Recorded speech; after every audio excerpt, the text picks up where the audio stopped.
성부의 법은 무엇이냐? 하나님이 공의의 하나님이시기 때문에 반드시 그분은 우리에게 완전한 의의 행위를 요구하십니다. 그것이 바로 율법입니다.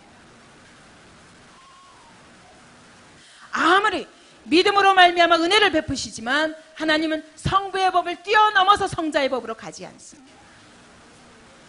반드시 첫 번째 성부의 법 앞에 우리가 서게 됩니다. 하나님은 공의의 하나님이시므로 우리에게 완전한 행위를 요구하시나 할 수 있습니까? 없습니까? 할 수 없습니다. 여러분, 우리가 제1법 앞에 서면 어떻게 할 수밖에 없습니까? 나는 죄인이로소이다. 너희 손이 범죄하거든 손을 잘라버리라. 너희 눈이 범죄하면 눈을 빼어버리라. 너희의 입이 범죄하면 입을 떼어버려라. 네 발이 범죄하면 발을 도끼로 찍어버려라. 그렇게 말씀하실 때 여러분, 그 법 앞에서 구약을 보십시오. 구약에 쭉 율법들이 나오는데 여러분, 그 말씀이 전부 이렇게 하지 아니하는 자는 어떡하나? 돌로 쳐 죽일지니라 말씀하십니다. 그러면 우리는 이럽니다. 하나님이 이런 하나님이야. 왜 주셨다고요? 왜 이렇게 어미하신 말씀을 우리에게 주십니까? 하나님은 공의의 하나님이기 때문에 반드시 의를 요구하십니다. 의를 행하지 아니하는 자는 죽을 수밖에 없습니다. 왜? 완전하신 의의 하나님이기 때문입니다. 그래서 우리가 성부의 법 앞에 걸리면 다 좌절이 옵니다. 그럼 어떡하란 말이야? 왜 주셨다고요? 왜 주셨습니까? 내가 어떤 상태에 있는지 알게 하시려고. 네가 지금 서 있는 자리가 어떤 자리인가 알게 하시려고. 내가 지금 문둥병에 걸려서 살이 썩어 죽어가도 고통도 모르고 그 끝도 모르는 무지한 자들이기 때문에 하나님께서 성부의 법을 통해서 내가 서 있는 자리가 어디인가를 보여주시는 것입니다. 자기 자신의 영적 상태를 보고 하나님 앞에 거꾸러지게 하는 것입니다. 왜요? 하나님이 원래 우리 모습을 이렇게 짓지 않으셨어요. 어떤 사람은 이럽니다. 하나님이 그렇게 사랑의 하나님이라면 왜 이 땅에 재앙이 있느냐? 예, 맞습니다. 하나님은 사랑의 하나님이기 때문에 인간이 재앙과 고통으로 죽어가는 거 원치 않으십니다. 왜 이 땅에 지진과 홍수와 기근과 전쟁과 고통이 그치지 않을까요? 왜 하나님이 이와 같이 방관하십니까? 이렇게 얘기합니다. 예, 그렇습니다. 그것은 하나님의 뜻이 아닙니다. 하나님은 원래 우리를 그렇게 짓지 않으셨습니다. 근데 우리가 그분을 떠나버림으로 인하여서 하나님이 주신 선악과 하나, 요것만 먹지 마라 해도 하나님 앞에 도전할 수밖에 없는 자들입니다. 법을 하나만 주셔도 그 한 법도 못 지키는 자들이에요. 그렇기 때문에 우리가 그 하나님을 떠나서 하나님은 완전한 계획을 준비하셨지만 오늘 우리는 불행과 고통과 죽음과 사망과 지옥에 떨어질 존재로 타락해버렸습니다.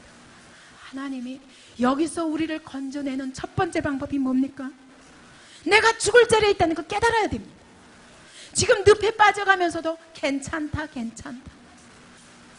내가 지금 죽어가면서도 몰라요 죽는 것인 줄.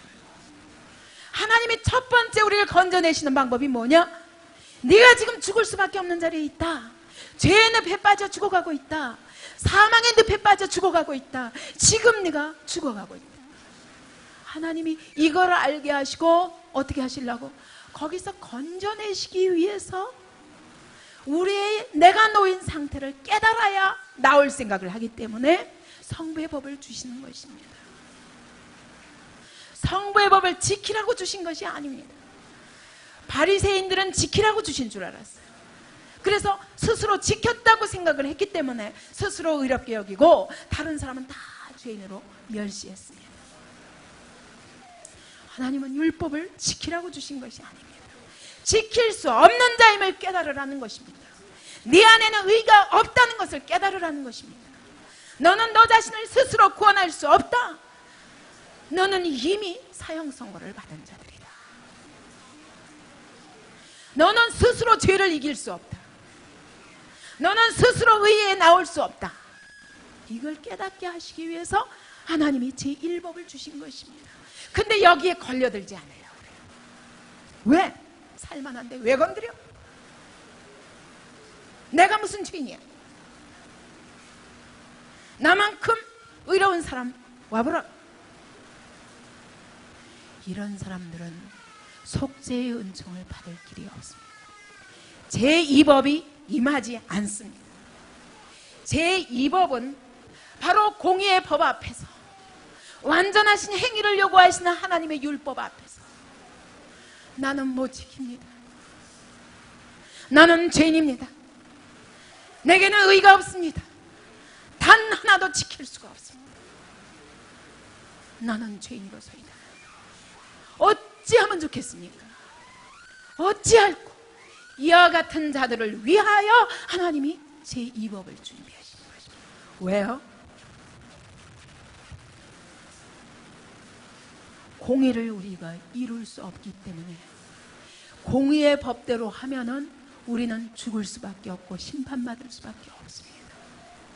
내가 심판받게 되었나이다 고백하는 자들을 위하여 하나님이 속죄의 법을 준비하신 것입니다. 나는 행위로 이룰 수 없는 자입니다. 이렇게 고백하는 자들을 위하여 믿음의 법을 주신 것입니다. 믿기만 하라. 늪에 빠져가는 우리들에게 줄을 던져주시면서 붙잡기만 해라. 붙잡기만 해라. 내가 살려주라. 이게 믿음의 법입니다. 내가 너를 살려줄 줄을 믿고 붙잡기만 해라. 이것이 믿음의 법입니다. 네가 행위로는 의로울 수 없기 때문에 믿음으로 말미암아 의롭다 하는 놀라운 제2법을 준비하셨다는 것입니다. 이 율법으로는 하나님 앞에 설 자가 없습니다. 율법 앞에서 우리는 죄를 깨달을 뿐입니다. 그러한 자들을 위하여 하나님이 은혜의 법을 준비하셨다는 것입니다. 그래서 제2법은 성자의 법인 동시에 속죄의 법이요, 믿음의 법이요, 은혜의 법이라고 합니다. 이 법은 아무에게나 주는 것이 아닙니다. 입으로 예수 믿겠다고 말하는 사람, 입술로만 말하는 사람, 이런 사람을 위해서 준비한 것이 아닙니다. 어떤 자? 제1법 앞에서 고꾸러진 자. 주여, 나는 죄인으로서이다.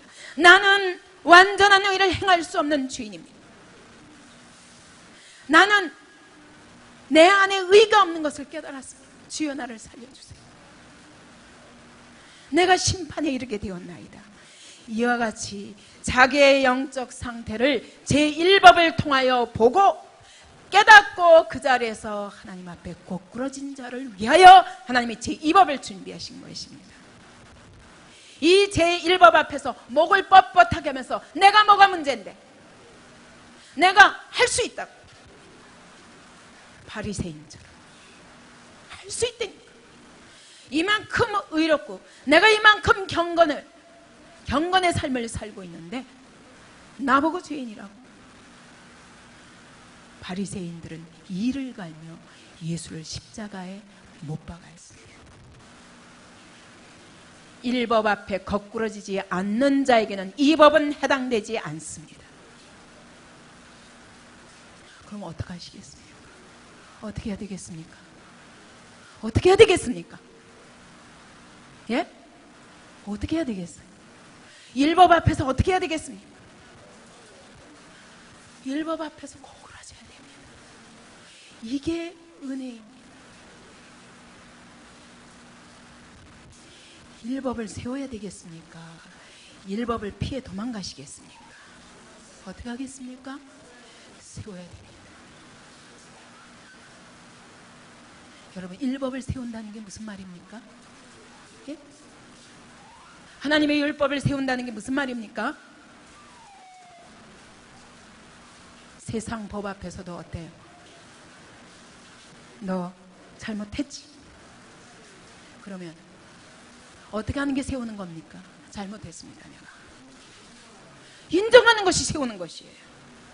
성부의 법 앞에서 주여, 주님의 말씀이 옳습니다. 주님의 말씀은 의지만 나는 의를 행할 수 없나이다.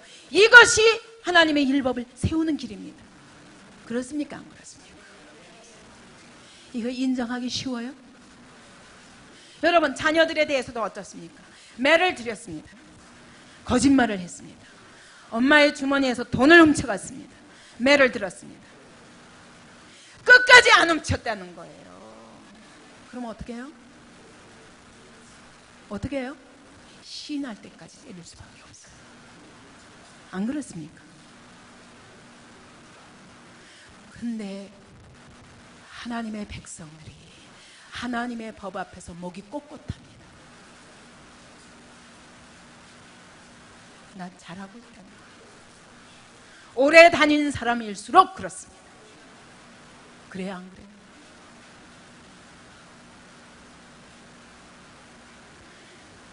오랜 교회 생활을 통해서 나는 잘 믿고 있다고 착각하기 쉽습니다. 직분을 받을수록 더 힘듭니다. 목사 직분을 받아도 이와 같이 제1법 앞에 곧꾸러지지 않은 자는 지옥 갈 수밖에 없습니다. 직분이 우리를 구원하는 것이 아닙니다. 내가 죄인이로소이다. 분명히 엄마가 아는데 도둑질한 것도 알고 훔쳐가는 거 봤고 하는데도 끝까지 내가 안 했다고 고집하면 어떡하겠습니까? 가슴을 치게 됩니다. 이 자식을 어떻게 해야 됩니까?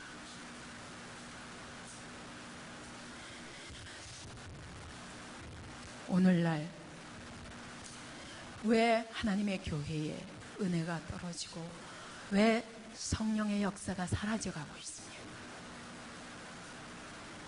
한국교회가 부흥할 때 어떤 데 부흥했습니까? 강단에서 날마다 지옥과 심판의 메시지가 쏟아지고 회개의 역사가 모든 부흥에 일어났습니다.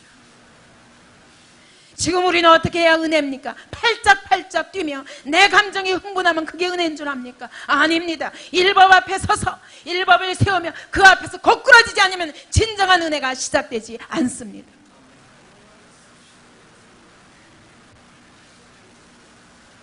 설교 속에서 율법을 세우지 않으면 하나님의 교회에서 성령의 역사가 떠나갈 수밖에 없습니다. 아이고, 일주일 동안 얼마나 고생하겠어요. 아이고, 주일날 교회만 와도 너무너무 감사합니다. 예예, 골프 치세요. 그저 7시에 와서 아침 예배 일찍 드리고 가서 골프 치세요. 이러는데 어떻게 성령의 역사가 나타나요? 예, 돈만 바치세요. 장로 시켜드릴게요. 돈만 바치세요. 권사 시켜드릴게요. 이런 교회 속에 어떻게 하나님의 성령의 역사가 나타나겠습니까? 목사가 강단에서 죄를 이야기할 수가 없습니다. 아, 찔림받으면 괴롭습니다. 여기만 교회냐? 이 교회 저 교회 떠돌아다니면서 갖가지 프로그램을 통해서 얼마든지 머리에 지식을 늘리는 그런 신앙생활로 자기를 만족시킬 수 있습니다. 이런데 어떻게 성령의 역사가 나요? 율법이 임하지 않는데 어떻게 이 법이 임할 수 있습니까? 할 수 없습니다. 성경은 디모데후서 3장 16절에 보면 모든 성경은 교훈과 책망과 바르게 함과 의로 교육하기에 유익하니 말씀합니다. 다시 말하면 성경에 있는 내용이 뭐예요? 교훈입니다. 하라, 하지 말라, 두 가지밖에 없어요.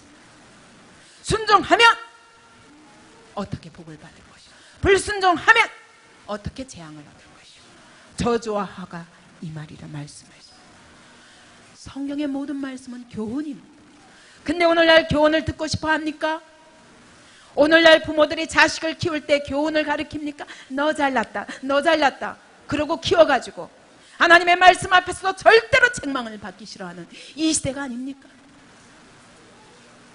그러나 성경은 교훈에 합당할 수 없는 우리들이기 때문에 하나님은 모든 말씀을 통하여 우리를 책망하신다고 말해요. 교훈과 책망으로 끝나지 않습니다. 그걸 뜯어고치기 위해서 계속 간섭하십니다. 바르게 하는 것, 굽어진 것들을 펴기 위해서 하나님은 말씀으로 계속 우리들을 쉰 것들을 바로 피기 위해서 계속 간섭하십니다. 그것만 가지고도 안 돼요. 한번 바르게 했다고 됩니까? 또 꼬부라질 수밖에 없는 존재들이기 때문에 어떻게 하십니까? 의로 교육하니, 다른 말로 또 다른 말로 하면 의로 훈련하니, 의를 행할 수 없습니다. 하나님의 말씀으로 계속 우리를 뜯어 고치시며 네가 병든 자여 죽을 수밖에 없는 자라는 걸 깨닫고 말씀 앞에 완악한 고집을 꺾어서 부드럽게 우리 안에 있는 돌짝도 제하고 우리 안에 있는 가시밭도 제하고 딱딱하게 굳은 길가 같은 우리의 마음밭을 갈아엎어서 여기다 씨앗을 뿌려서 부드러워져야 그 안에서 그 씨가 열매를 맺지 않겠습니까? 그렇게 될 때까지 계속 우리를 갈아엎으시는 것이 하나님의 말씀이에요. 근데 여러분, 그 하나님의 말씀을 가지고 이 강단에 서서 여러분 축복이 임합니다. 은혜 믿기만 하십시오. 입술로만 시만 하십시오. 그렇게 1법을 세우지 않고 2법으로 직접 들어가서 뛰어넘어 들어가서 은혜 하지만 감정에 지나지 않고 하나님이 인정하시지 않는 신앙생활을 얼마나 많은 그리스도인들이 하고 있습니까? 말이 그리스도인이지. 제가 때로는 무섭게 여러분들을 책망할 때 압니다. 뒤에서 불만이 많아가지고 어쩌고 저쩌고, 누가 그렇게 하고 싶겠어요? 일주일에 한 번 보는 여러분들을 보고 제가 잔소리를 하고 싶겠습니다. 누가 1법을 가지고 가서 너의 영적 상태가 이것이다, 일어나라, 정신 차려라, 누가 말하고 싶습니까? 아무도 안 합니다. 그래서 성도들이 죽어가요. 이런 상태에서는 몇 대째 신앙이라 할지라도 40일 금식기도 해도 안 됩니다. 1법 앞에 서지 않은 사람이 40일 금식기도 하면 죽을 수도 있어요. 그래서 금식기도 하다가 많이 죽습니다. 40일 금식기도 하다가 병 얻는 사람도 있어요. 그리고 일어나지 못한 채로 죽어가는 사람도 있습니다. 무서운 줄 알아요. 하나님의 법 앞에 정직하게 서시기 바랍니다. 갈라디아서 3장 19절 22절을 보겠습니다. 갈라디아서. 그런즉 율법은 무엇이냐? 범법합을 인하여 더한 것이라. 율법이 뭐냐? 우리가 법을 범하고 죄를 짓기 때문에 하나님이 주신 것이라는 것입니다. 죄를 짓고도 죄인인 줄 모르고 지금 죽을 수밖에 없는 자리에 놓이면서도 내가 죽을 자리에 놓였다는 것을 깨닫지 못하기 때문에 율법을 주셨다는 것입니다. 그 다음에 천사들로 말미암아 중보의 손을 빌어 베푸신 것인데 약속하신 자손이 오시기까지 있을 것이라. 율법이 언제까지? 약속하신 자손이 오시기까지 있을 것이라. 어떤 사람들이 이렇게 생각합니다. 그러니까 그리스도께서 오셨으니까 율법은 폐해졌구나. 그렇습니까? 아닙니다. 어떻게 해요? 오히려 굳게 세우느니라. 내가 율법을 폐하러 온 줄로 착각하지만 나는 율법을 완성하러 왔노라고 주님이 말씀하십니다. 율법은 그리스도께서 오시기까지, 이 말은 뭐냐면 그리스도로 말미암아 구원받지 않고는 나는 이 자리에 세어날 수 없는 죄인입니다. 이렇게 고백하는 자들을 위하여 하나님이 예수 그리스도의 속죄의 법을 준비하셨다는 이야기입니다. 율법 앞에 거꾸러지기 전에는 약속하신 자손 예수 그리스도께서 오셔도 그 은혜의 법이 내게 해당될 수 없다는 것을 의미합니다. 22절도 보겠습니다. 그러나 성경이 모든 것을 죄 아래 가두었으니 이는 예수 그리스도를 믿음으로 말미암은 약속을 믿는 자들에게 주려 함이라. 무슨 말씀입니까? 율법을 통해서 우리를 다 죄의 감옥 속에 다 가둬버렸어요. 다 죄의 감옥 속에 가둬버렸습니다. 율법 앞에 선 자마다 나는 죄인이구나 하고 다 말씀이 지시하시는 대로 죄의 감옥에 들어가 있어야 됩니다. 가둬놓고 내가 죄인입니다. 가둬놓고 그리고 예수 그리스도를 믿음으로 말미암은 약속을 믿는 자들에게 뭘 주시려고? 이 은혜를 주시려고, 믿음으로 말미암은 구원을 주시려고 문을 다시 열었습니다. 가둬둔 다음에 문을 다시 열었습니다. 믿음의 법으로 나아갈 수 있도록. 그렇기 때문에 이 율법 앞에서 죄의 감옥에 갇히지 않으려 하는 자들은 어떻게 해요? 제2 법이 그 사람과는 상관이 없습니다. 1법이 무너진 상태에서는, 다시 말하면, 또 다른 말로 하면 죄를 깨닫지 못하는 상태에서는 2법이 나타나지 않습니다. 속죄의 은총이 나타나지 않습니다. 이 2법이 임하지 않으면 제3법도 임하지 않습니다. 제3법이 뭡니까? 예? 제3법은 성령의 법입니다.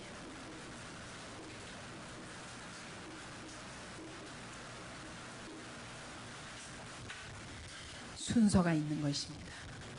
1법 앞에 서지 않은 사람은 2법 앞에 설 수 없습니다. 2법이 임하지 않습니다. 2법이 안 임하면 성령 충만이 있을 수 없습니다. 그래서 여러분, 은혜를 잠깐 체험했는데 또 성막문으로 다시 나가. 그리고 나갈까 말까. 근데 괜히 믿었네. 이런 사람들이 있어요. 아니, 작년 수양회 때 은혜 받은 사람들 손 들어보세요. 작년 은혜 때 은혜 받아가지고 거꾸러지고 넘어지고 팔팔 뛰고 환상 보고 난리했던 사람들 어느 자리에 있는가? 지금 어떤 자리에 있습니까? 1년 동안 어떤 자리에 있었습니까? 1법 앞에 다시 서시기 바랍니다.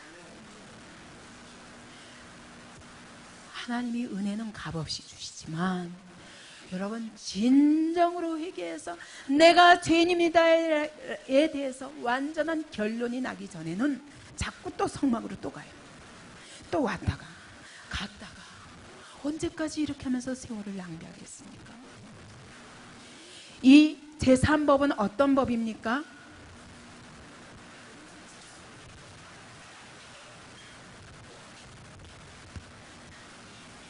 자, 속죄를 받으면 공의의 법 앞에서 죽을 수밖에 없었습니다. 근데 이 속죄를 받으면 사망에서 생명으로 옮겨집니다. 생명의 법입니다.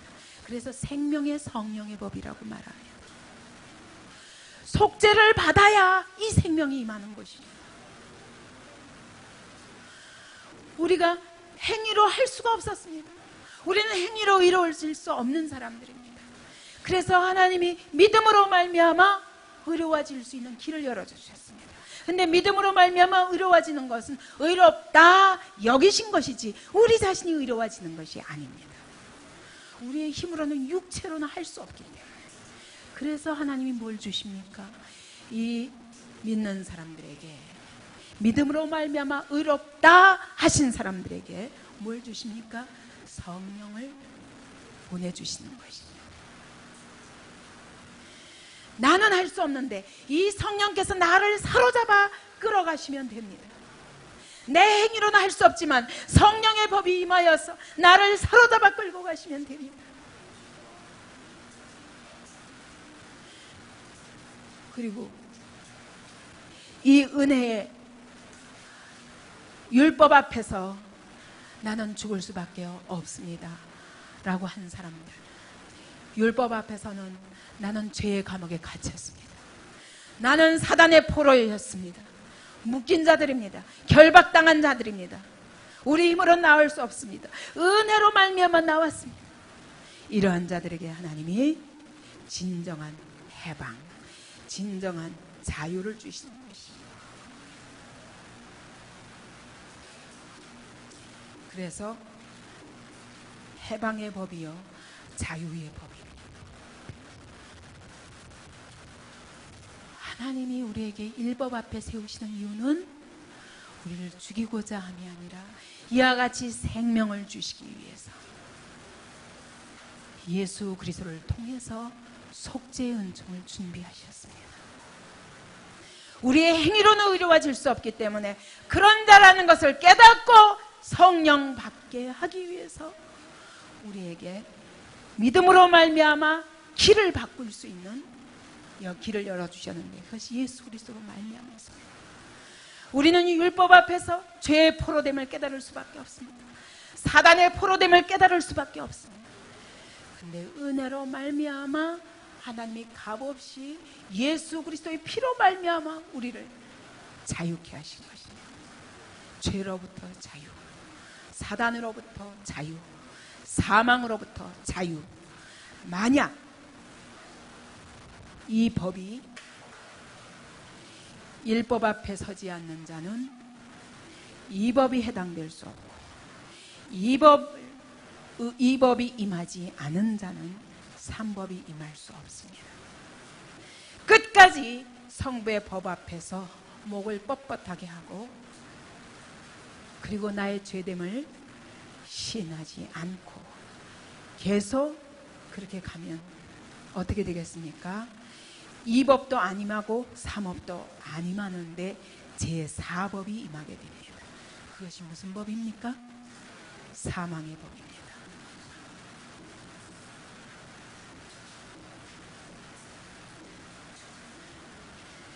사망의 법을 또 다른 말로 하면 사단의 법입니다. 자, 이것은 제4법은 생명 대신 사망이 임할 수밖에 없습니다. 왜? 공의의 하나님 앞에서 우린 죽을 수밖에 없기 때문에 사망으로 끝납니다. 우리의 행위로 절대로 의로워질 수 없습니다. 왜? 사단에게 묶여있기 때문에.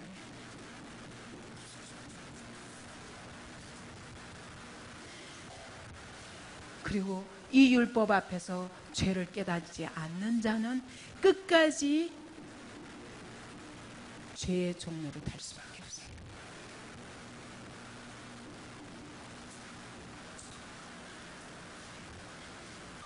끝까지 하나님의 법 앞에서 목을 뻣뻣하게 하고 그 율법을 세우지 않는 자에 대해서는 사망의 법이 우리를 사로잡아 버립니다. 그래서 하나님의 공의를 스스로 지켰다고 생각하는데 하나님의 공의를 무시함으로 사망의 세력에 붙잡히게 되고 사단의 종로로 타게 되고, 사단의 종로로 타면 모든 행위가 사단이 끌고 다니는 대로 하게 돼요. 죄의 종은 이 죄가 나를 끌고 다니는 대로 살게 되어 있는 것입니다. 이것이 하나님의 법입니다. 영적 세계의 원리입니다. 하나님이 우리를 다루시는 원리입니다. 진리를 알지니 진리가 너희를 자유케 하리라. 왜 우리가 하나님 앞에, 하나님 말씀 앞에 회개해야 돼요? 왜 우리가 예수 그리스도의 은혜를 힘입지 않고는 살 수 없는 존재인지, 그렇게 주님의 십자가의 피로 말미암아 속죄 은총이 임했을 때 우리에게 준비하신 하나님의 놀라운 은총이 무엇인지 모르는 것입니다. 내 좋을 대로 살 거야. 나한테는 다 필요 없어. 뭐 은혜고 뭐고 다 필요 없다. 하나님이 계신지 안 보이는데 어떡하란 말이야. 그래도 하나님의 지배 앞에 있어요. 하나님의 법 앞에 여러분이 있는 줄 아십시오. 여러분, 이것이 회개가 빨리 되면 될수록 어때요? 헛된 세월을 낭비하지 않습니다. 여러분, 되도록 어린 나이에 회개할 수 있으면 축복입니다. 제가 늘 호소하잖아요. 여러분, 어릴 때에 회개하라. 하나님의 말씀을 똑바로 들어야 됩니다. 여기 국민학생들도 있지만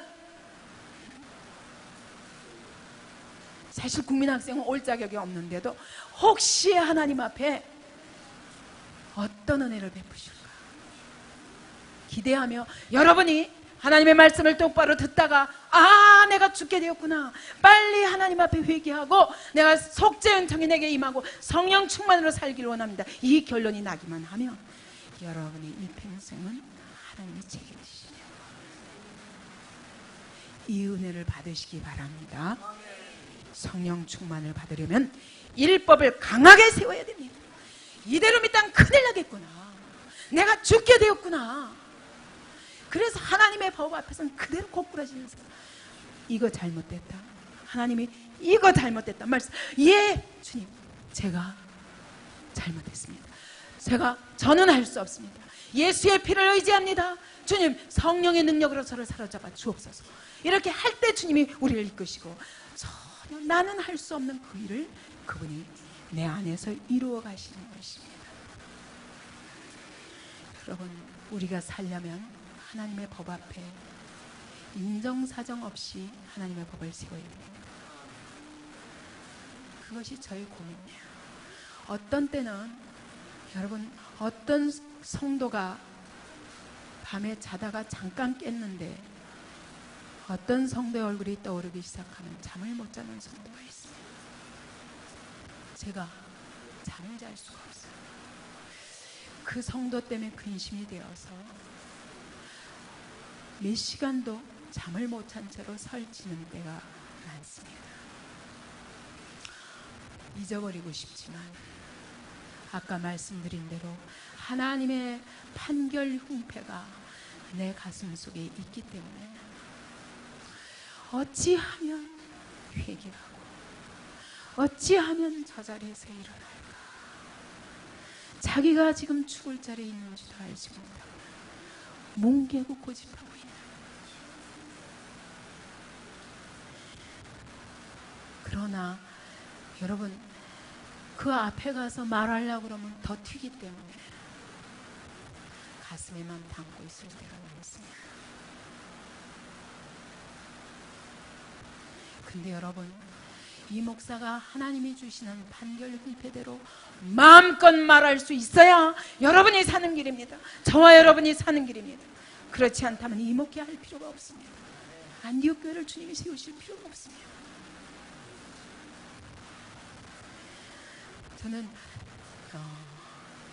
참 우리나라 과거 지나간 교회사에서 참 훌륭한 목사님들이 많은데 참 그런 분들이 부럽습니다.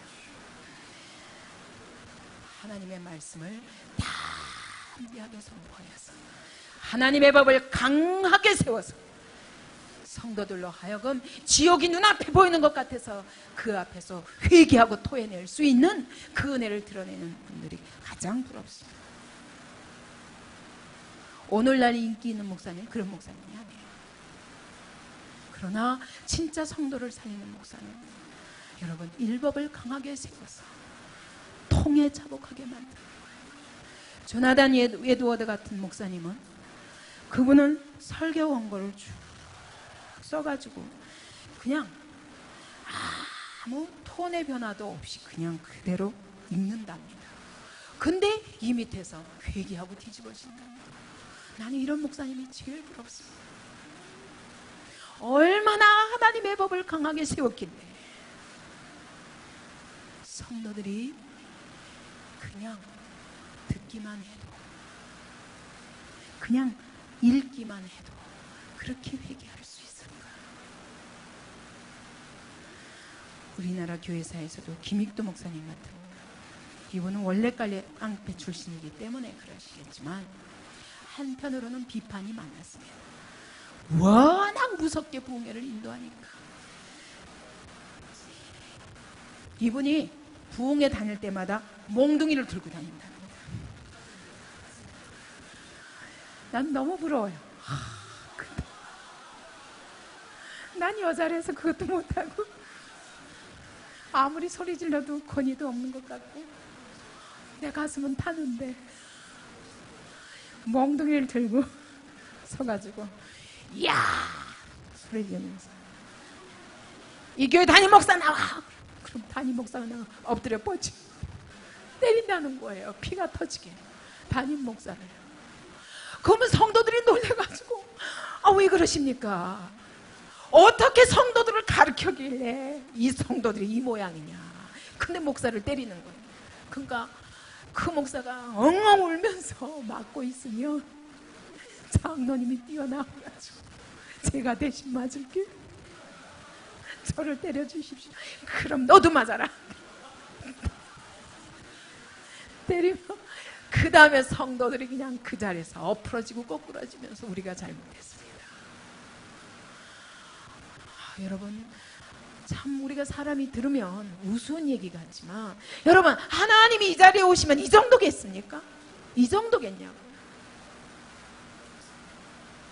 우리가 하나님을 얼마나 멸시하고 무시하는 자들이 얼마나 교만한 자들인지 이렇게 몽둥이를 들고 다니는데 기적과 이사가 드러나는 것입니다. 왜? 회개의 역사가 일어나니까.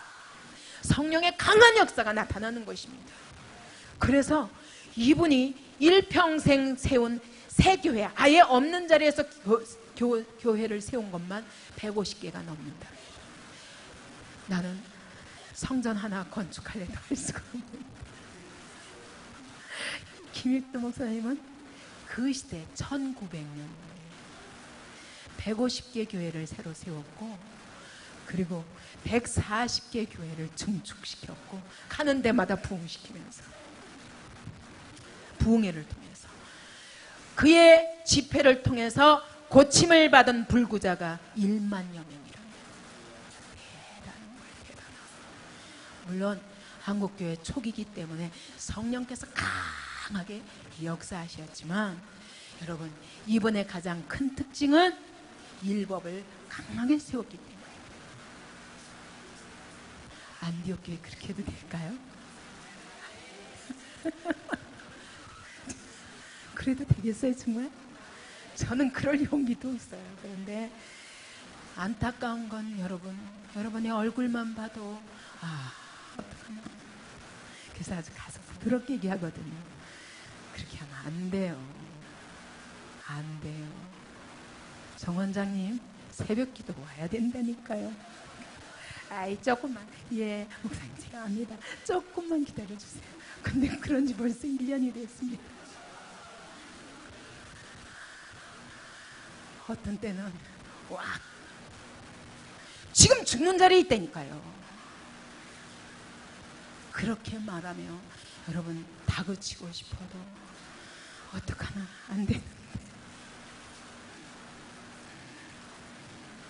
여러분 제가 성도들을 많이 책망하고 어떤 때는 제가 막 그냥 막 야단치는데 혼자 불러다가 야단치는데 옆에서 듣던 사람이 놀래가지고 도망가는 적도 있어요. 그런 책망을 받으면 여러분 그게 사랑인 줄 아세요.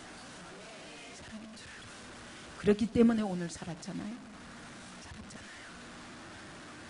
그렇게 할 수 있는 사람이 차라리 복된 사람입니다. 제가 마음 놓고 막 책망하고 그냥 그럴 때 보면 여러분 혹시 제가 혈기 부리는 거 아닌가 그럴 거예요. 혈기가 아니에요. 내 가슴이 터져가지고 너무 안타까워서 막 내가 내 자식도 그렇게 야단 못 치거든요. 삐뚤어 나가면 이건 고칠 길이 없기 때문에. 근데 내 자식도 아니고 내 형제도 아닌데 데려다가 내가 그렇게 야단 칠 적엔 여러분 그 이상 가는 사랑이 없는 줄을 아시기 바랍니다. 그래서 율법 앞에 강하게 서져야 그 다음에 속죄 은총이 임하고 그 다음에 성령 충만이 오는 것입니다.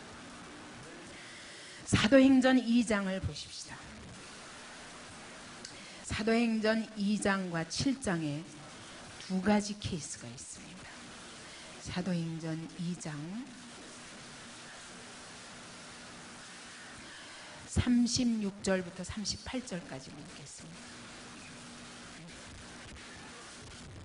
베드로가 하나님의 성령이 강하게 다락방에 임했을 때 그가 설교를 했습니다. 결론이 뭡니까?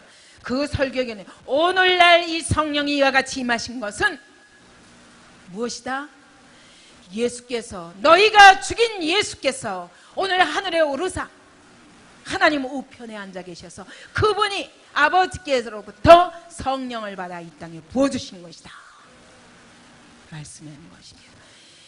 오늘 성령이 임하신 것은 너희가 죽인 예수가 바로 하나님의 아들이심의 증거다, 그 얘기인 것입니다. 그랬으니 그 예수님을 십자가에 못 박은 사람들이 얼마나 가슴이 찔렸겠습니까? 36절부터 그런즉 이스라엘 온 집이 정령할지니 너희가 십자가에 못 박은 이 예수를 하나님이 주와 그리스도가 되게 하셨느니라 아니라. 저희가 이 말을 듣고 마음에 찔려 베드로와 다른 사도들에게 물어 가로되 형제들아 우리가 어찌할꼬 하거늘 베드로가 가로되 너희가 회개하여 각각 예수 그리스도의 이름으로 세례를 받고 죄사함을 얻으라. 보십시오. 어찌할꼬 했더니 그런 자에게 죄사함을 받으라. 제2법이 임하는 것입니다.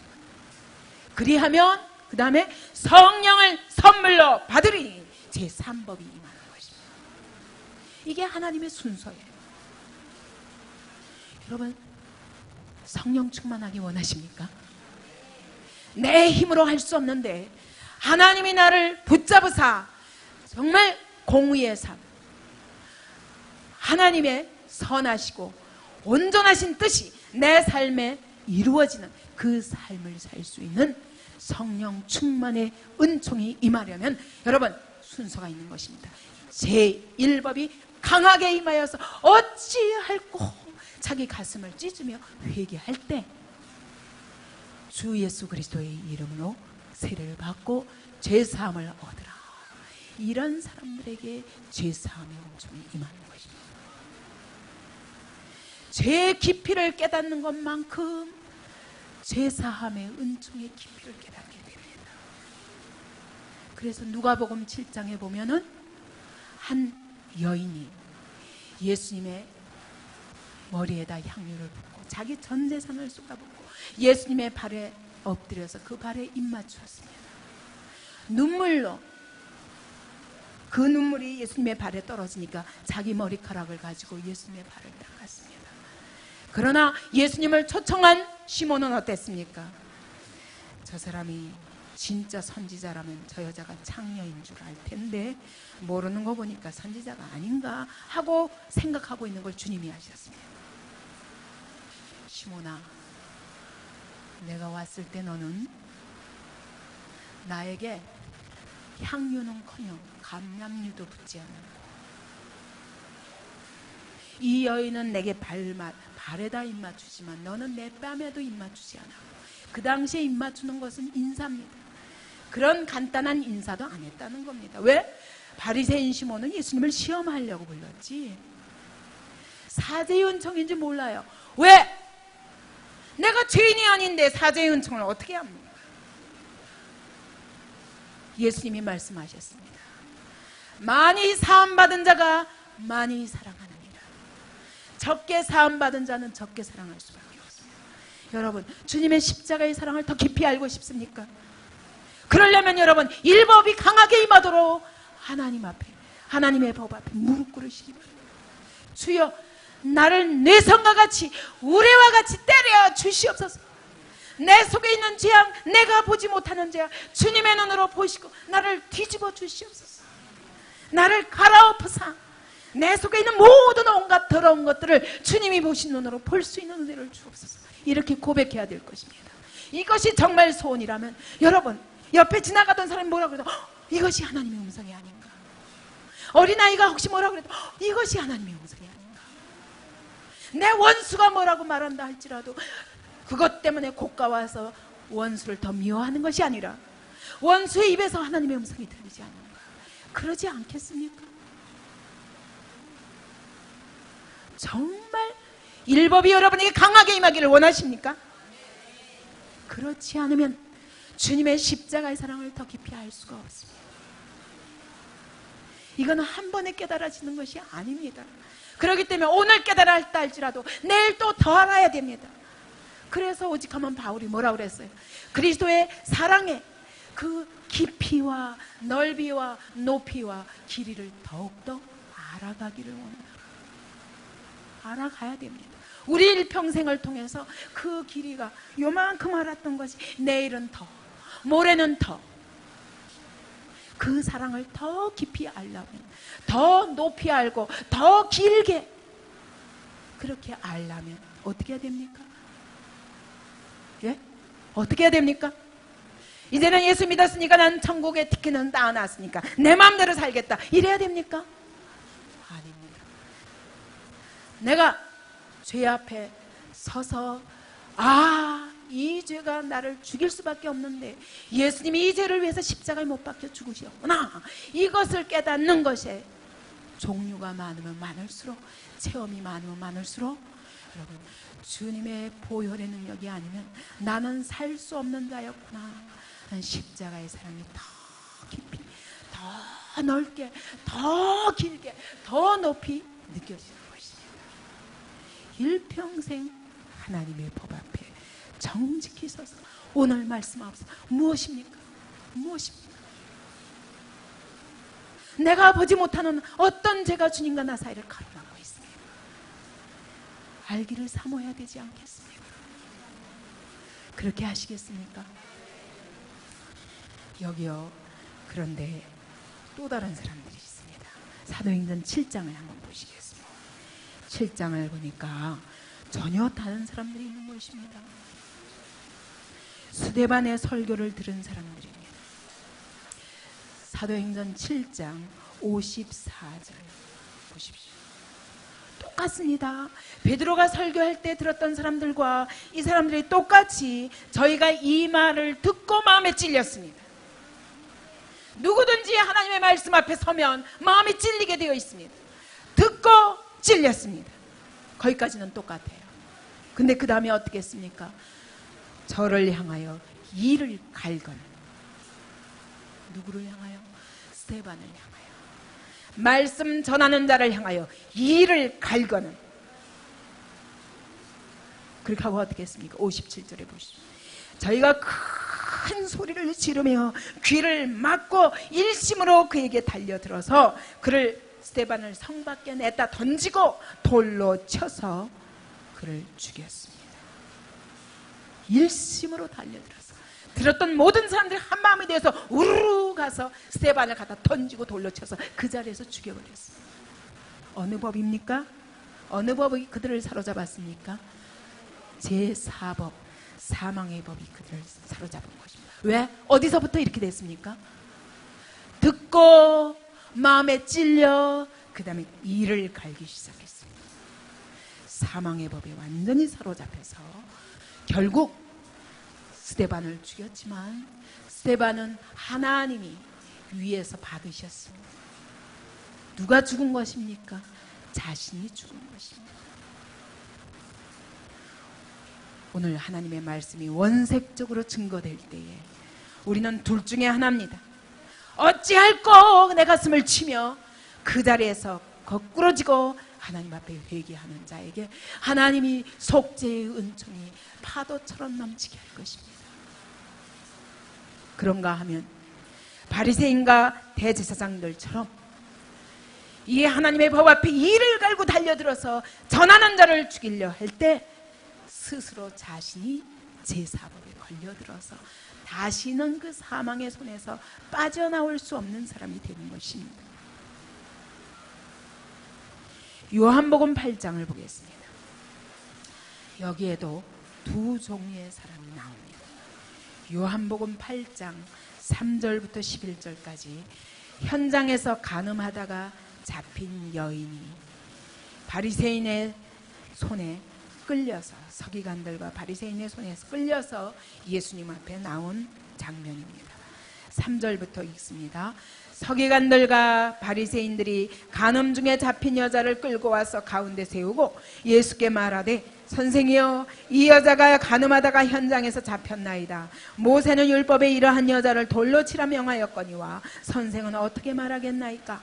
저희가 이렇게 말하면 고소할 조건을 얻고자 하여 예수를 시험함이로라. 예수께서 몸을 굽히사 손가락으로 땅에 쓰시니 저희가 묻기를 맞이 아니하는지라. 이에 일어나 가라사대 너희 중에 죄 없는 자가 먼저 돌로 치라 하시고 다시 몸을 굽히사 손가락으로 땅에 쓰시니 저희가 이 말씀을 듣고 양심의 가책을 받아 어른으로 시작하여 젊은이까지 하나씩 나가고 오직 예수와 그 가운데 섰는 여자만 남았더라. 예수께서 일어나사 여자 외에 아무도 없는 것을 보시고 이르시되 여자여 너를 고소하던 그들이 어디 있느냐? 너를 정죄한 자가 없느냐? 대답하되 주여 없나이다. 예수께서 가라사대 나도 너를 정죄하지 아니하노니 가서 다시는 죄를 범치 말라 하시니라. 여기 두 종류의 사람이 있습니다. 한 사람은 현장에서 간음하다가 들켰습니다. 이것은 모세율법에 의하면 그대로 돌로 쳐서 죽여야 됩니다.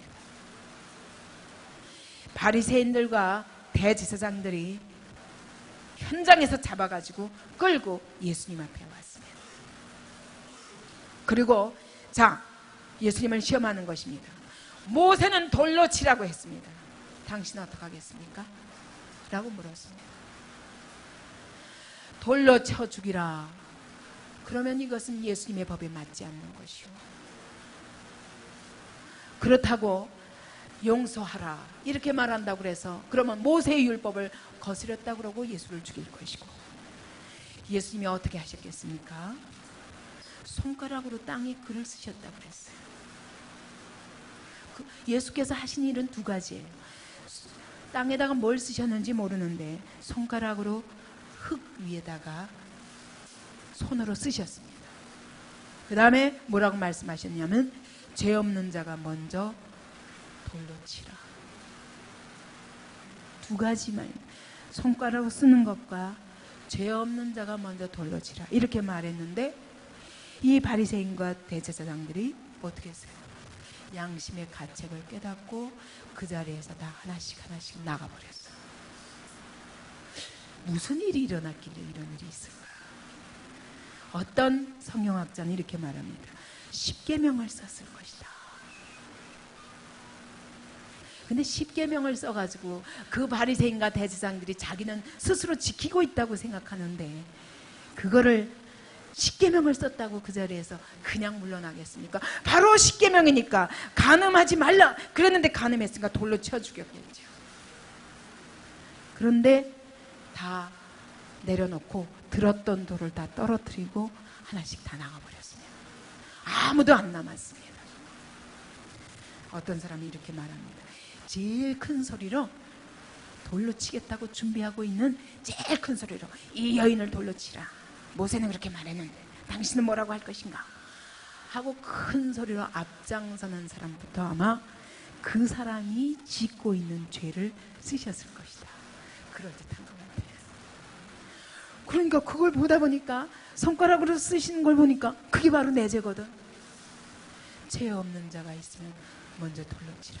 그 말에 돌을 다 떨어뜨리고 살살 도망갔습니다. 분명히 예수님이 자기 죄를 아시는 것을 보고 돌을 던지고 도망간 것입니다. 자기 죄가 들켜버린 것입니다. 근데 예수님이 뭐라고 말씀하십니까?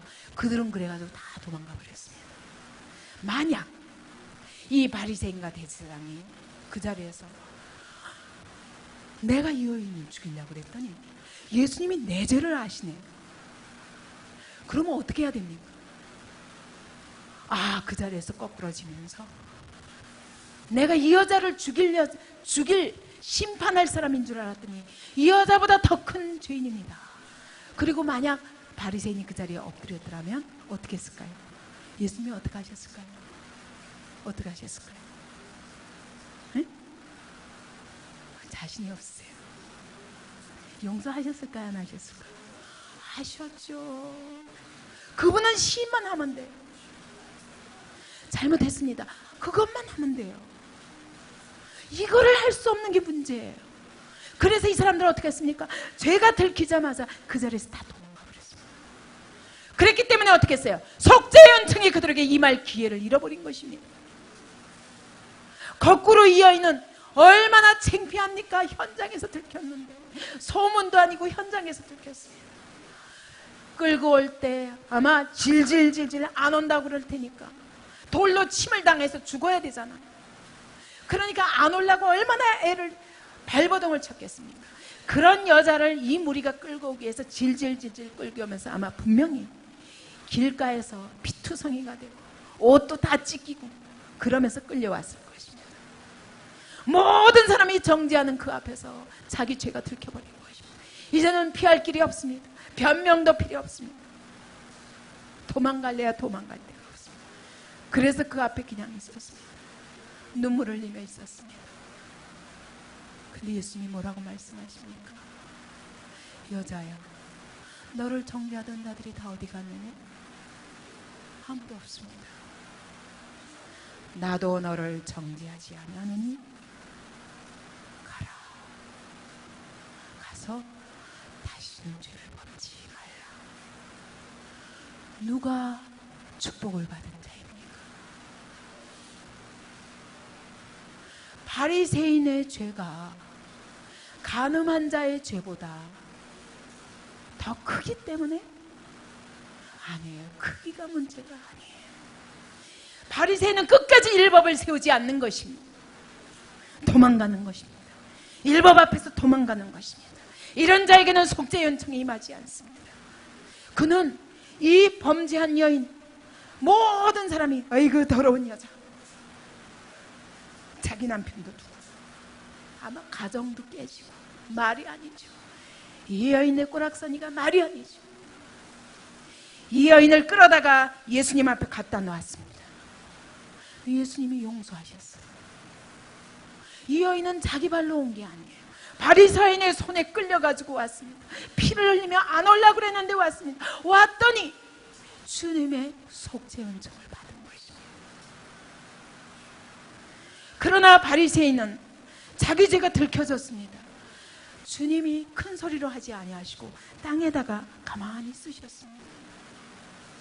그때 그 앞에서 고꾸라졌더라면 얼마나 큰 은혜를 받고 새로운 삶이 시작됐겠습니까? 근데 그 죄가 들키자마자 살살살 도망가 버렸습니다. 그러므로 속죄은총을 받을 수가 없었습니다. 그 바리새인들은 남은 끌어다가 죽을 수밖에 없는 죄인은 끌어다가 예수 앞에 갖다 놓고 그를 속죄받게 해놓고는 나는 율법에 걸리기 싫다는 겁니다.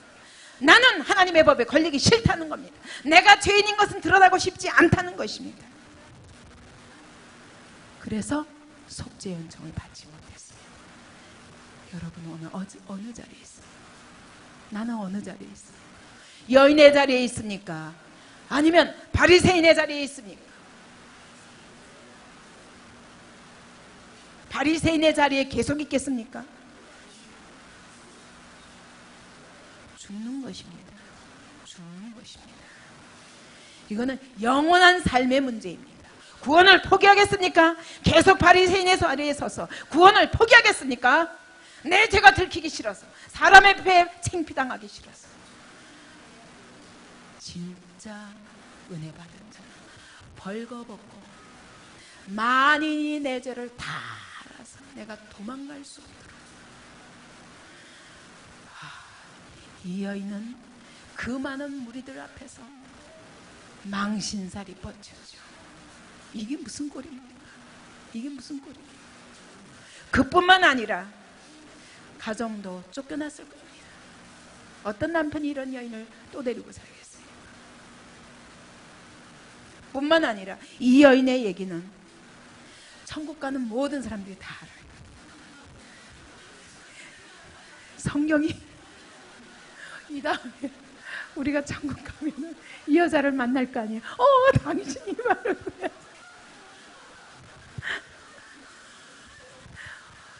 제가 처음 예수 믿고 나서 제일 무서운 게 뭔 줄 알았어요? 제가 뭔가 내 양심에, 신앙 양심에 가책이 있는 일만 하고 나면 그날은 잠을 잘 수가 없어요. 왜냐면은 뭐가 제일 부끄러우냐면은, 아버지, 내가 천국 가면은 내가 오늘 전도한 사람들이 지는 저러면서 나한테 전하면서 자기는 내가 심판대 앞에 딱 서 있는 내 자신이 떠오르는 거예요.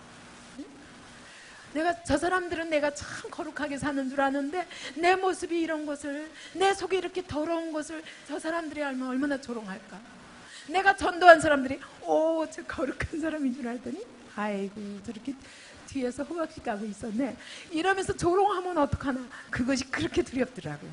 지금도 마찬가지예요. 제가 때로는 혼자 기도하다 보면 저는 기도할 때 그냥 주님 저를 불쌍히 여겨주세요. 저는 이 자리에 설 수 없는 자를 하나님이 세워서 내가 할 수 없이 순종은 하고 있지만 정말 저는 이 자리에 설 수 없는 자입니다. 주님 저를 불쌍히 여겨주시고 오늘도 하나님의 눈으로 내가 남을 가르치면서 내 자신을 가르치지 못하는 자가 되지 않도록 주님 내 눈을 여사 주님의 보시는 눈으로 나 자신을 보며 하나님 내가 주님 앞에 벌거벗기로 원합니다. 언제든지 말씀해 주세요.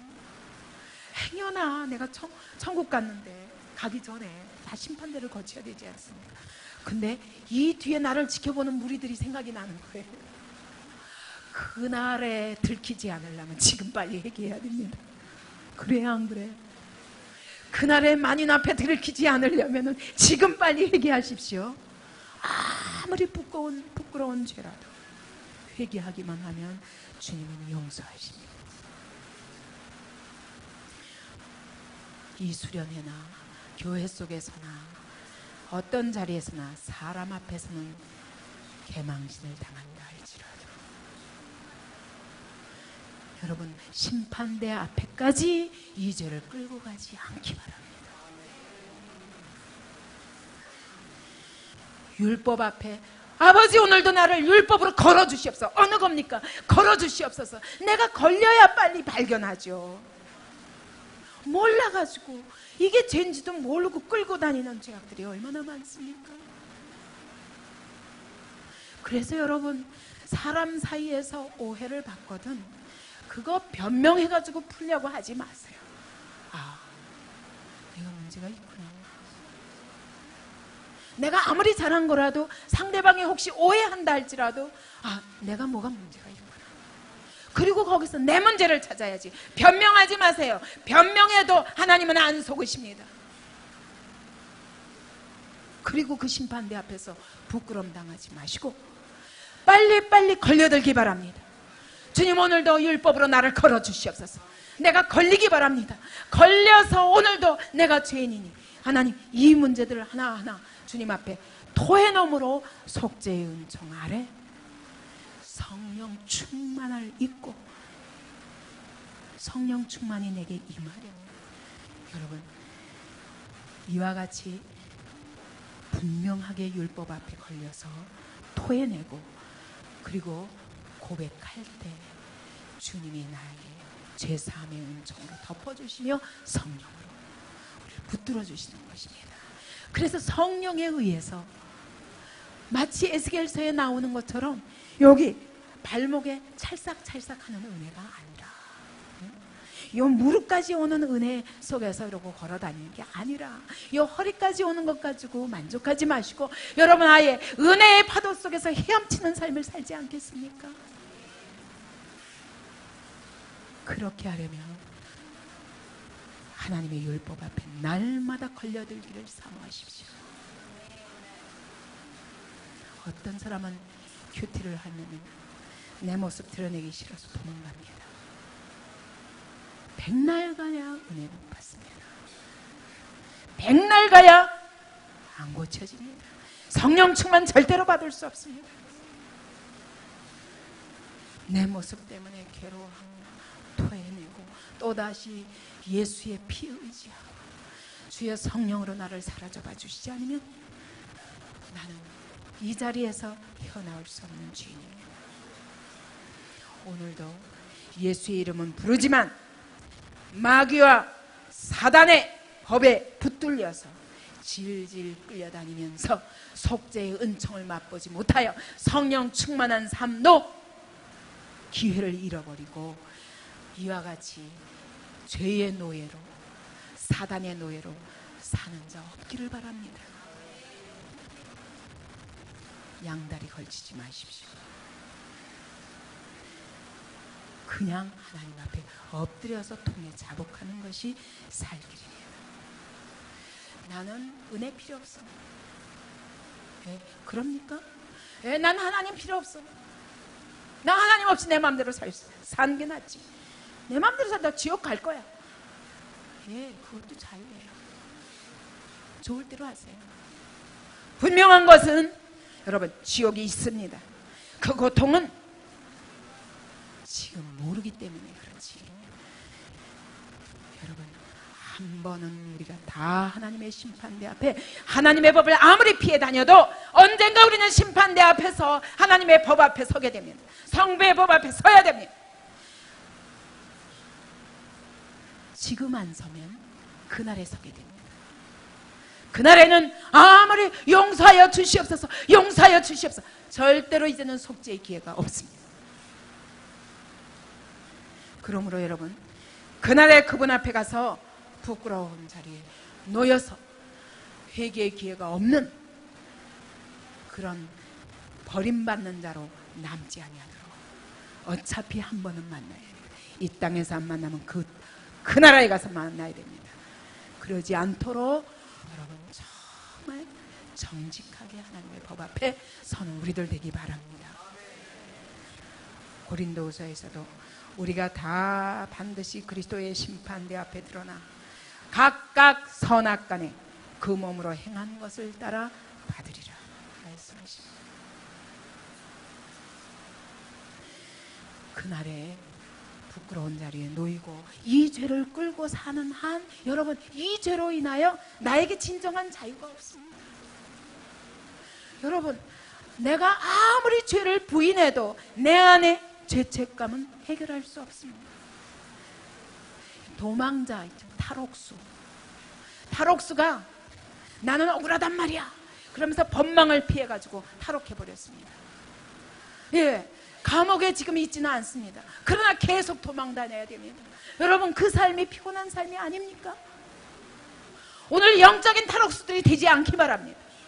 하나님의 법에 걸려서 심판 앞에서, 비로소 심판대 앞에서, 오늘 하나님의 심판대 앞에서 회개함으로 속죄 은총을 받으시기 바랍니다.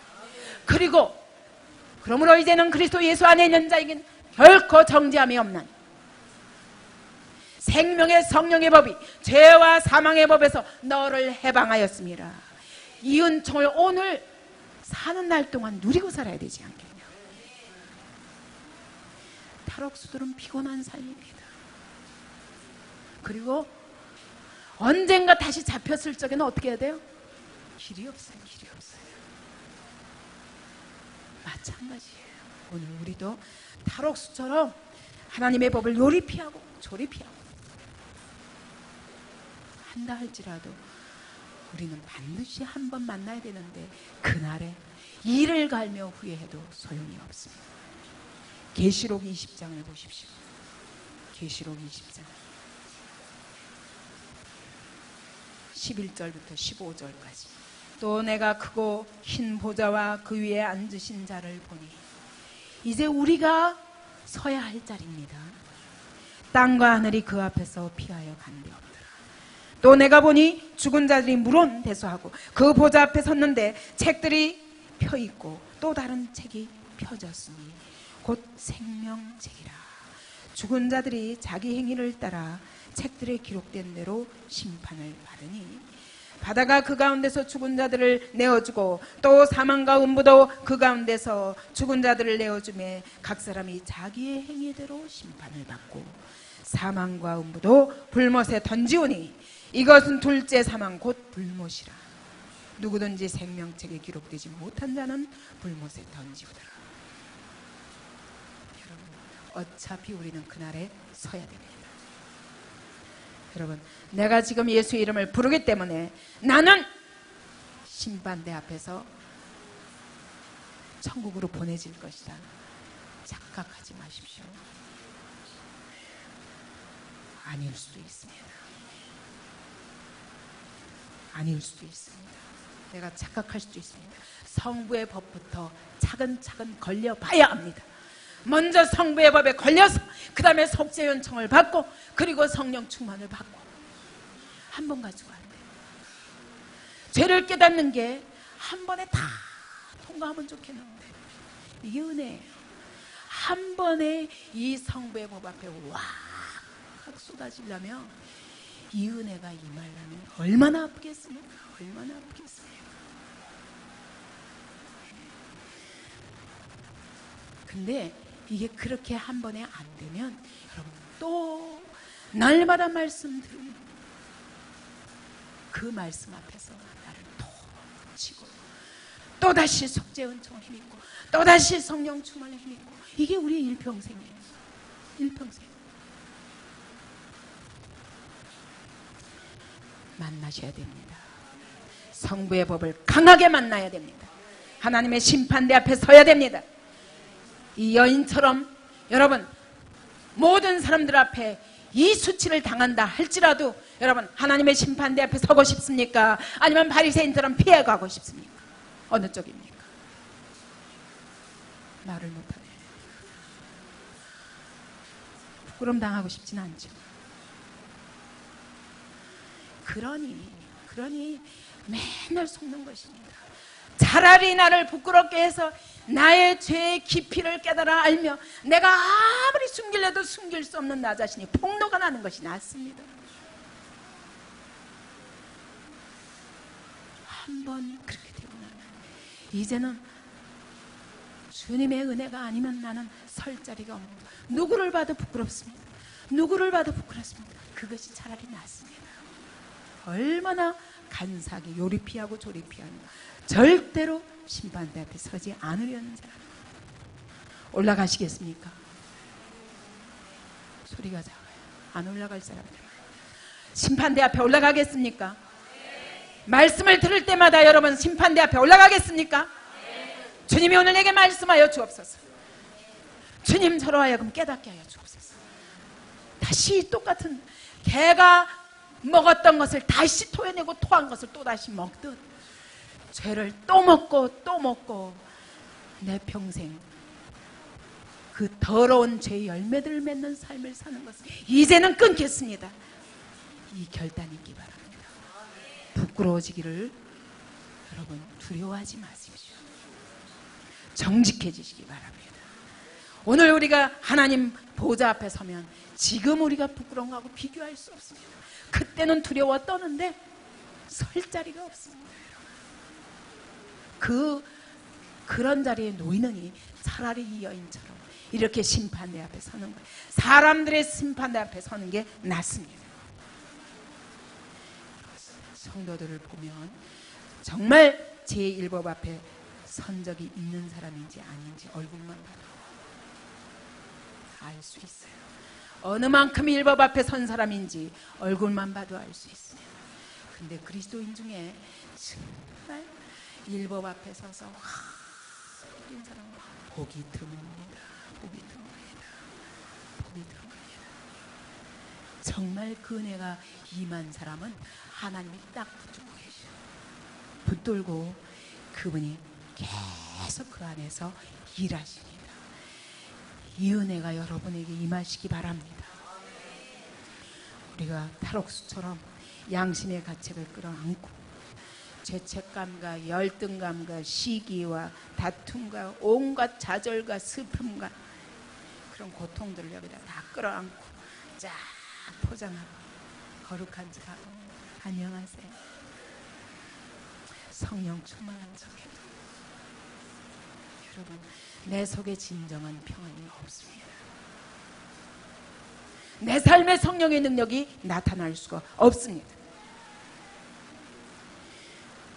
아무리 성경을 읽고 또 읽고 성경 공부하고 또 하고 제자 훈련 또 해도 일법 앞에 서지 않는 사람들은 소경들이에요. 소경들. 오늘 진정한 사랑은 하나님이 율법 앞에 세우실 때 그 두려운 하나님 때문에, 하나님은 심판의 하나님이요, 하나님은 벌 주신 하나님이요, 하나님은 두려운 하나님이요, 여기서 그치면 안 됩니다. 회개하지 않고자 하는 자는 두려운 하나님입니다. 그러나 정말 정직한 사람은 하나님이 그 다음에 곧이어 베푸시는 속죄 은총을 느끼며 진정한 주님의 사랑을 깨닫게 되는 것입니다. 율법을 주신 하나님이 어떠한 사랑의 하나님인지 알게 됩니다. 어머니가 왜 자녀를 향하여서 채찍을 내리치는지 자식이 나중에야 깨닫습니다. 그것이 어떠한 사랑인지. 여러분, 옳다, 네가 최고다, 길을 살려주마, 이건 사랑이 아닙니다. 공의를 세우지 않은, 공의가 무너진 사랑은 사랑이 아닙니다. 오늘 우리가 하나님의 말씀 수없이 공부했습니다. 공부한 것만큼, 여러분이 아는 것만큼 책임이 있습니다. 요한복음 12장을 보시겠습니까? 요한복음 12장.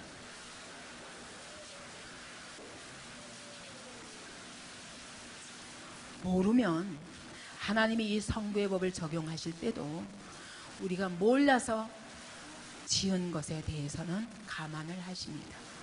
이제 세상 법에서도 그래요. 모르고 지은 것에서는 참작이 있습니다. 그러나 알면서도 고의적으로 지은 것에 대해서는 참작할 바가 없습니다. 요한복음 12장 48절부터 50절까지입니다. 나를 저버리고 내 말을 받지 아니하는 자를 심판할 이가 있으니 곧 나의 한 그 말이 마지막 날에 저를 심판하리라. 내가 내 자의로 말한 것이 아니요 나를 보내신 아버지께서 나의 말할 것과 이를 것을 친히 명령하여 주셨으니 나는 그의 명령이 영생인 줄 아노라. 그의 명령은 영생이었습니다. 성부의 법은 영생입니다. 영생을 주시고자 우리에게 이와 같이 명령하시고 책망하시고 교훈하시는 것입니다. 그러므로 나의 이르는 것은 내 아버지께서 내게 말씀하신 그대로 이르노라 하시니라. 예수께서 하신 모든 말씀은 아버지께서 주신 성부의 법입니다. 나는 너희를 구원하러 왔지만 내 말이 너희를 심판하리라. 내 말이 너희를 마지막 날에 심판하리라. 왜? 그 말은 내 말이 아니라 아버지의 말씀이기 때문이다. 나는 너희를 심판하러 온 것이 아니라 나는 너희를 구원하러 왔다. 이게 이 말인 거예요. 아버지는 공의의 하나님이십니다. 그분은 심판의 하나님입니다. 그분이 말씀하시는 것을 취소하시는 법이 없습니다. 말씀하신 것에 대해서 반드시 그날의 심판대 앞에서 찾으시리라. 그러나 나는, 예수께서는 우리를 속죄하러 오셨지 나는 너희를 심판하러 온 것이 아니라, 예수님을 거절하고 예수님을 십자가에 못 박는 자들을 향하여 주님이 이렇게 말씀하십니다. 나는 너희를 구원하러 왔으나 내 말은 너희를 심판하리라. 이 하나님의 말씀 앞에 여러분 정말 두려워 떨며 정직하시기 바랍니다. 오늘날 우리 한국교회에 이 하나님의 말씀이 세워지지 못하고 말씀을 지식으로 받고 지식으로 훈련받고 그리고 값싼 복음으로 예수 믿기만 하면 죄사함 받고 천국 갈 수 있다. 됐다. 신했어. 됐어. 됐다고. 구원받았다. 이제 기뻐해. 기뻐해. 기뻐해. 아닙니다. 여러분, 성부의 법 앞에 서서 나의 영적 상태를 깨닫고 뒤집어지며 죽을 수밖에 없는 이 죄인을 속죄하신 속죄 은총을 만나야 기뻐할 수 있지. 그러니 성령 충만이 없는 것입니다. 인도네시아 출신의 성령 운동가 목사님이 있습니다. 멜테이라는 분이 계신데 그분이 하도 한국교회가 부흥한다고 그래서 소문을 듣고 우리나라에 왔었습니다. 왔다가 그분이 한두 주 만에 돌아가면서 공항에서 기자들과 인터뷰를 했답니다. 기자들이 물었습니다. 한국교회 보니까 어떻습니까? 우리는 기대합니다. 한국교회에 일어난 그 놀라운 부흥의 역사에 대한 칭찬을 듣고 싶어 합니다. 그런데 그분이 뭐라고 말씀하셨냐면, 한국 교회 주일날 예배는 장례식과 같다. 한국 교회 예배 속에서 불러지는 찬송은 장송곡이다. 한국 교회 예배는 스스로 무덤을 파고 있다. 화가 난 크리스찬 기자들이 당신이 뭔데 한국 교회에 대해서 그렇게 말할 수 있냐? 말해도 지나치지 않냐? 근데 그분이 말씀합니다. 착각 마십시오. 성령님께서 한국 교회를 철수하고 계십니다. 두려운 줄 알아야 돼. 두려운 줄 알아야 돼. 이미 이 사실은 7, 80년대부터 시작되었습니다. 저는 그렇게 봤습니다. 제가 바로 79년도에 저는 79년도에 처음으로 예수님을 영접한 사람입니다. 그때 막 끝이라는 것을 저는 느낄 수 있었어요. 막 그때 예수 믿기 시작했지만 그때부터 하나님이 저에게 엄청나게 기도하고 무릎 꿇기만 하면 하나님이 저에게 주시는 기도하게 하시는 것은 나 자신을 위한 기도는 하나도 없었어요. 하나님, 한국교회 다시 한번 기회를 주십시오. 나도 모르겠어요. 왜 그런지 모르는데 하나님, 한국교회 다시 한번 기회를 주십시오. 이 교회 다시 한번 부흥을 일으켜 주시옵소서. 오늘 하나님의 종들을 다시 한번 성령으로 새롭게 하여 주시옵소서. 하나님, 다시 한번 우리를 일으켜 주옵소서. 오늘 신학교들에게 여기에 성령 충만한 하나님의 종들이 일어나게 도와주옵소서. 그때부터 기도한 지 벌써 20몇 년이 돼가는 겁니다. 근데 날마다 성령의 역사가 점점 침체되고 있는 것을 느끼고 있습니다. 여러분, 우리가 안디옥 교회가 별난 교회는 그렇게 말씀하는 분들이 있습니다. 정상인 교회가 별난 교회가 될 수밖에 없는 시대에 우리가 살고 있습니다. 하나님의 법이 강하게 세워지는 것은 마땅히 하나님의 교회가 해야 할 일입니다. 그것이 나라를 세우는 것입니다. 여러분, 하나님의 나라를 세운다고 그래서 야, 단기 선교 가자. 으쌰 우르르 그러면서 선교라는 이름으로 여행하자. 저는 그런 값싼 행사를 너무 싫어합니다. 거기에 무슨 성령의 역사가 나타납니까? 그게 무슨 선교입니까? 선교가 뭔지도 모르는 사람들이. 내가 선자리에서 하나님의 법을 세우지 않는 자들이 어떻게 세상에 나가서 하나님의 법을 세웁니까? 내 안에 하나님의 법이 안 세워진 자들이 어디 나가서 세상의 법과 싸워서 하나님의 법을 세웁니까? 피 흘려야 되는데. 회개해야 됩니다. 회개해야 됩니다. 여러분, 안디옥 교회에게 주신 사명을 분명히 붙잡기 바랍니다. 하나님의 나라를 세워야 됩니다. 하나님의 나라를 세우는데 어떻게 세우냐? 먼저 내 자신이 하나님의 법을 세워야 하나님의 나라가 세워집니다. 내 안에 하나님의 법이 세워진 자들이 발디디는 곳마다 그곳에 무릎 내 발바닥으로 밟는 곳마다 다 내가 내게 주리라.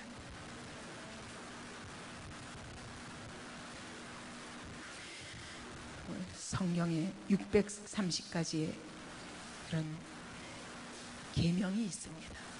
십계명 외에 그 630가지를 줄여가지고 십계명을 하나님 우리에게 주셨습니다. 또 십계명도 줄여가지고 예수께서 바리새인과 서기관이 와서 주여, 가장 첫째 되고 큰 계명이 무엇입니까? 그랬더니 주님이 뭐라고 말씀하셨습니까? 내 마음을 다하고 뜻을 다하고 성품을 다하여서 주 너의 하나님을 사랑하라. 내 이웃을 내 몸과 같이 사랑하라. 여러분, 이 한 가지 계명에도 여기에도 여러분, 내가 정말 그렇게 하고 있습니다 고백할 수 있는 사람이 있습니까? 내가 정말 주님을 사랑합니다. 내가 내 이웃을 내 몸같이 사랑합니다. 그렇게 고백할 수 있는 자가 있습니까? 하나님의 말씀 앞에 설 수 없는 자들이면 고백하시기 바랍니다. 하나님의 말씀을 630가지는 여기에 이 작은 성경에다가 하나님이 다 담으시려니까 추려서지. 제가 이 세상의 법도 우리나라 대한민국의 법이 몇 가지나 되나 한번 찾아봤어요. 대한민국의 헌법에 각가지 법이 있는데 그 법이 몇 개나 될까? 그리고 세봤더니 수십만 개더라고요. 왜냐하면 헌법 한 가지가 있는 것이 아니에요. 얘를 분야마다 다 법이 따로 있기 때문에 그 법들을 쭉 제가 한번 계산해 봤어요. 수십만 가지가 되더라고요. 여러분, 그런데 완전하신 하나님의 법이 630가지 뿐이겠습니까? 우리는 그 법 앞에 설 수 없는 자들입니다. 주님, 나를 불쌍히 여겨주옵소서. 나는 공의의 법 앞에, 공의의 하나님 앞에 설 수 없는 자입니다. 오늘도 우리에게 완전한 의를 요구하시는 아버지 앞에 나는 설 수 없는 자입니다. 주여, 나를 불쌍히 여기시고 용서하여 주시옵소서. 하나님, 속죄의 은총으로 이 죄에서 나를 건져 주시옵소서. 이 고백이 우리에게 있기 바랍니다. 이 시간에 정말 나의 심령을 다해서 하나님 앞에 정직하게, 하나님 앞에 법, 하나님의 율법 앞에 서기를 사모하시기 바랍니다. 그리고 그로 말미암아 하나님의 속죄의 은총이 내 심령에 넘치도록 기도하시기 바랍니다. 여러분, 강하게 임하여 주옵소서. 주님, 나를 때려 주시옵소서. 이 자리에서 거꾸러지게 하여 주옵소서. 그리고 아버지, 주님의 속죄의 은총에 사로잡히는 자 되게 하여 주옵소서. 이것이 우리의 기도가 되기 바랍니다.